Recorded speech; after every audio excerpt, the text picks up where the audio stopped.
All right, guys. So when Jesus told his disciples that no man could know the day or the hour, whenever they were asking him about the end of time, what he was doing is he was speaking a parable, but not only a parable, he was using a Hebrew idiom or a Hebrew ism to describe the feast days. This was the references that he was making. And this is why the disciples didn't ask him any further questions whenever he stated this, because they understood that he was talking about a calendar event. Because the calendar in biblical times, in Second Temple period and in First Temple period, going all the way back to Adam, Noah, the patriarchs, the fathers of faith, they all kept the calendar in a way where none of it was predetermined beforehand.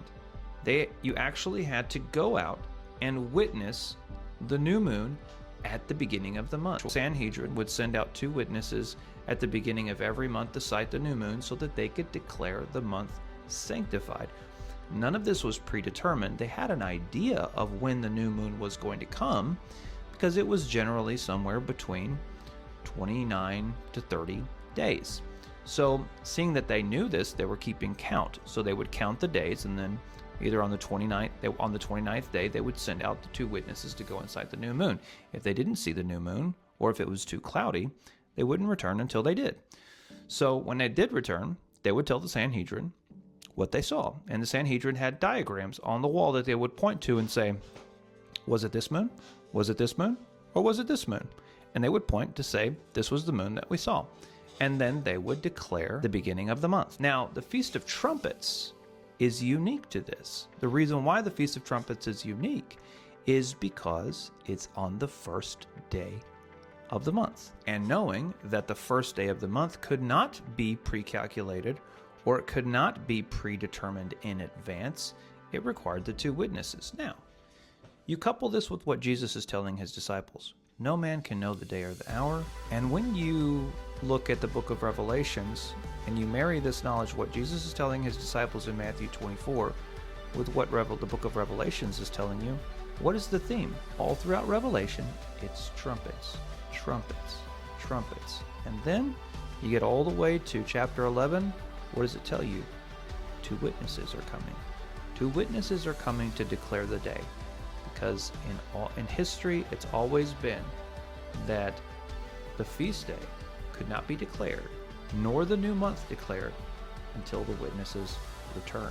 So what does that mean? It means that Jesus is not speaking literally, that literally no man can know the day or the hour. He's talking about the feast days, specifically the Feast of Trumpets. And how do I know this? Just read the book of Revelation. It's got trumpets all in it. And on top of that, historically, feast days have always been known as days and the hour that no man can know, because it required somebody going out and sighting the new moon. So if this is historically true in Jewish history, then how come almost no Christian church knows this or preaches this from their pulpits? And they also know nothing about God's feast days. That's all detailed in Leviticus 23. And this will tell you, this speaks about the end of time. All these feast days typify salvation from the beginning to the end. And even Isaiah the prophet said that God is speaking the end from the beginning. So if all this can be discovered and learned through language, history, and context, how come you don't hear any of this in the Christian churches? Well, it's because they don't know anything about the feast days and they don't know anything about history. They just read the Bible at face value and think that they know. Therefore, their knowledge is inadequate to speak on these things. So what do they do? Well, instead of studying the language, the history, and the culture, they just assume that Jesus was speaking literally about everything, which is exactly what the Gospels tell you not to do with the sayings of Jesus. In Matthew 13:34, it says that Jesus spoke to them with parables, and to them he spoke nothing without a parable.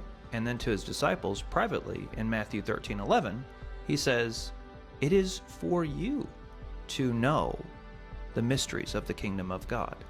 Well, how come it is for only the disciples? What made them so special that it was only for them to know the mysteries of the kingdom of God, but to the multitude and to the general public he spoke in parables? Why? What made them so special? I'll tell you what made them so special is that they followed Christ. They kept the commandments of God and the ordinances, which are the feast days. So they had no issues doing his commandments. So therefore, it was for them to know the mysteries of the kingdom of God.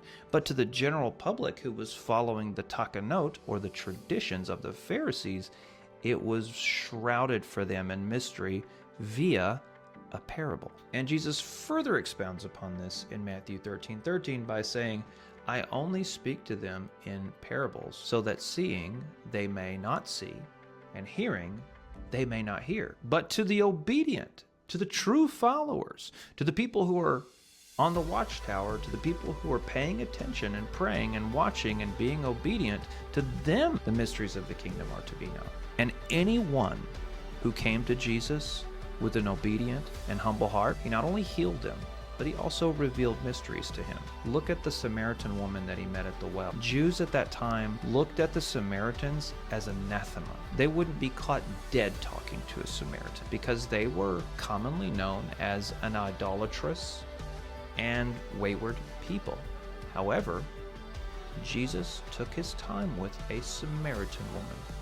At the well, he revealed secrets unto her, and she was redeemed. This comes to show you that God truly has no respect of persons when it comes to obedience. If you're willing and you're humble and you're patient and you want to understand, he will reveal it to you. But if you continue to go along with the hard-headed takanot or tradition of the churches, then you'll never see it, and it will always be shrouded in mystery for you. And yes, you will never know the day or the hour in that case. Thanks for watching. Please like and subscribe.